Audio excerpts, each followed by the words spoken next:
আসসালামু আলাইকুম। আজকে হচ্ছিল যে বৃহস্পতিবার 12 তারিখ। আমরা এখন যাচ্ছি হইলো আমাদের ট্যুরের আজকে অলমোস্ট শেষ দিন, কিন্তু আমরা এটা শেষ না করে মোটামুটি আরেকটা শুরু করতেছি। এটা হলো যে গতকাল রাতে ছিলাম হলো বন্ধুর বাসায়, সেটা ছিল হাটাজারি, এই যে ক্যান্টনমেন্টের এখানে। তো এখানে থাকার পরে এখন আমরা সকালবেলা চলে যাচ্ছি, এটা ভাটিয়ারির সাথে, একদম ভাটিয়ারির সাথে। এখান থেকে ভাটিয়ারি হচ্ছিল যে 7 কিলো রাস্তা। তো 7 কিলো রাস্তা, তারপর হচ্ছিল মানে ঢাকা চট্টগ্রাম হাইওয়ে, তারপরে হচ্ছিল ঢাকা চট্টগ্রাম হাইওয়ে। তো আমরা এখান থেকে এখন যাব হলো সন্দ্বীপ।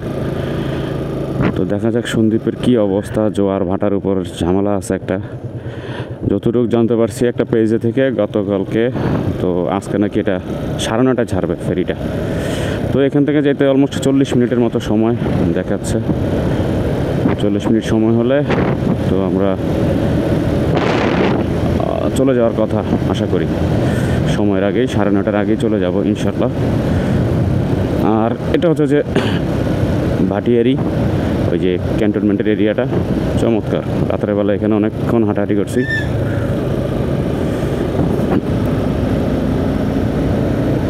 জুয়েল সামনে আয়, কেন তোর ওই জিনিসটা যদি পড়ে যাওয়া জায়গা ঝামেলা হয় তখন দেখতে পারবো।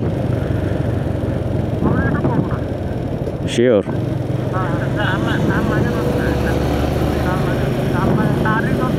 হ্যাঁ, ঝুলা রাখবো, ঠিক আছে।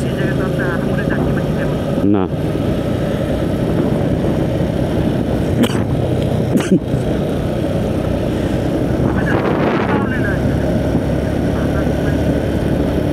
হুন্দার বাতাস লাগে না। তো গতকালকে আমরা বগালেক থেকে বের হয়েছিলাম কয়টা, 11:30টার দিকে আনুমানিক। 11:30 থেকে বেরে এখানে পৌঁছায় গেছি 9:30টায়, রাতের 9:30টায়। 9:30টায় এসে এখানে খাওয়া দাওয়া করলাম, ঘুম দিলাম একটা, যদিও ঘুম বেশিক্ষণ হয় নাই। তো এখন বেরোইছি, 9:30টায় টাইম দেওয়া আছে।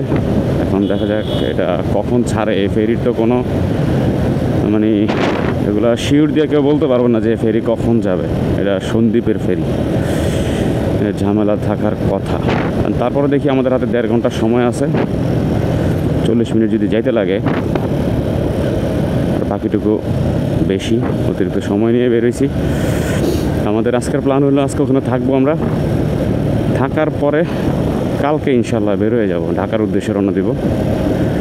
যেহেতু আজকে বৃহস্পতিবার, এখনও 2 দিন ছুটি আছে হাতে, মানে আজকে সহ 3 দিন। তো আজকে থাকলে কালকে পৌঁছায় গেলে একদিন রেস্ট নিলে তারপরের দিন থেকে সবাই সবার কাজকর্মে ব্যস্ত। 10 দিন ছুটি শেষ, সোনার বাংলাদেশ। এবার কাজকর্মে সবাই ডুবে যাও। আগামী 6 মাস কোনো ছুটি ছাটা নাই, শুধু কাজ করো আর কাজ করো।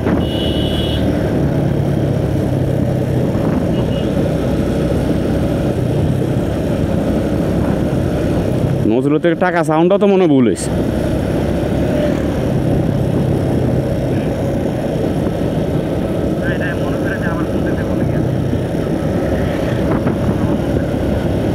মনে তো থাকবো সবারই, জুয়েলের না থাকতে পারে।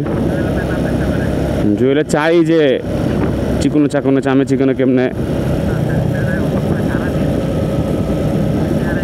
শারীরিক অবস্থা একটু মনে হয় সমস্যা।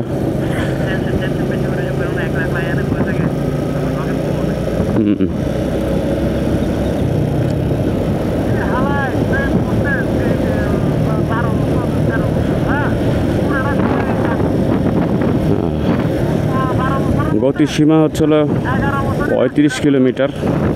গতিসীমা 35 কিলোমিটার। এই এরিয়াতে 35 কিলোমিটারের উপরে চলা যাবে না, কারণ এটা ক্যান্টনমেন্ট এরিয়া। এই যে বাম পাশে গলফ কাপ, এখান দিয়ে রাজস্থলী গেছি, রাজস্থলী থেকে এখান দিয়ে ব্যাক করছি। আবার জানি কোথায় গেলাম 3 মাস আগেও, ওই যে তিন্দু গেছিলাম, ওই আবার যাওয়ার সময় এখান দিয়েই ব্যাক করছি। এখান দিয়ে রাস্তাটা মোটামুটি মানে ঢাকায় যাওয়ার ক্ষেত্রে এই রাস্তাটাই আমরা ইউজ করি বেশি। রাঙামাটির সাথে এটা কানেক্টেড। এই রোডটা দিয়ে অনেক ইজি হয়ে যায়, মানে যারা ঢাকা থেকে রাঙামাটি বা রাঙামাটি থেকে ঢাকায় বাইক নিয়ে নিজস্ব কার নিয়ে যাতায়াত করতে, এই রাস্তাটা অনেক ইজি, একটা শর্টকাট রাস্তা।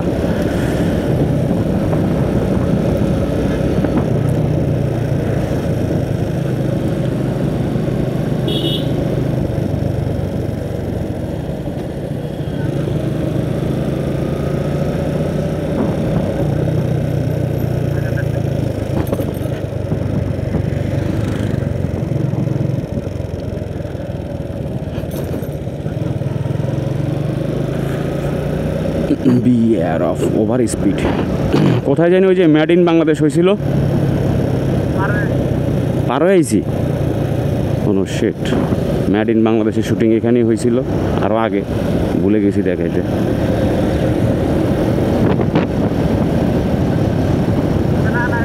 এই যে এইটা না, এই যে সুন্দর লেকটা, ওয়াও দারুণ লেক। এখানেই মেড ইন বাংলাদেশ হয়েছিল শুটিং। জাহিদ হাসানের সেই চমৎকার মুভিটা। Speed breaker. তোমার কি কমিউনিকেটর নাই টেপু? কালকে অভ্যাস হয়েছে না? কালকে আমরা অনেকক্ষণ এই কমিউনিকেটর ছাড়াইছিলাম, কারণ চার্জ ছিল না, বগালেকে চার্জ দেওয়ার মতো কিছুই ছিল না। আবার আমার কমিউনিকেটরটা হচ্ছে যে ওয়াটারপ্রুফ নাই, আর বাকি দুজনেরটা আছে। তো সেক্ষেত্রে সারাদিন বৃষ্টিতে ভিজছি, এই কমিউনিকেটর তো ঝামেলা করে ফেলবো, এই কারণে আর কমিউনিকেটর ইউজ করতে পারিনি।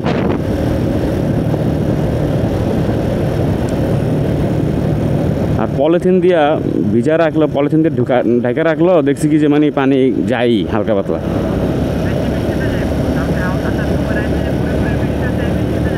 এই বৃষ্টিতে যাবো না, হ্যাঁ, কিন্তু যে আসার সময় যেটা হয়েছে,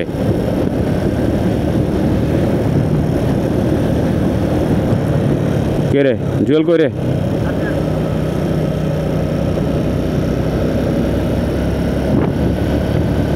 গরিব একটা সানগ্লাস কিনছিল, তাও শেষ হয়ে গেল।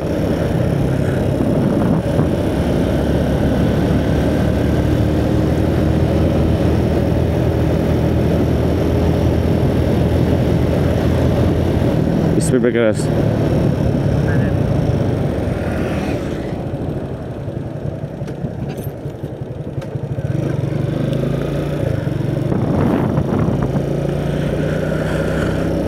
তো চলে আসতেছি আমরা, কাছাকাছি আছি ভাটিয়ারির। এরপর মেন রোডে উঠে যাব। মেন রোডে ওঠার পরে তারপরে আমরা যাব হলো সন্দ্বীপের যে ঘাট, যেখান থেকে ছাড়ে, ওই ঘাটে। এই বাম পাশে কি সাগর নাকি?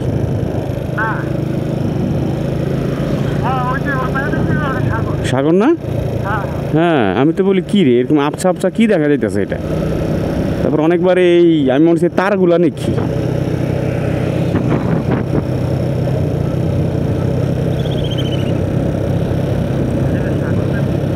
হ্যাঁ আছে তো, ওই যে সাগর।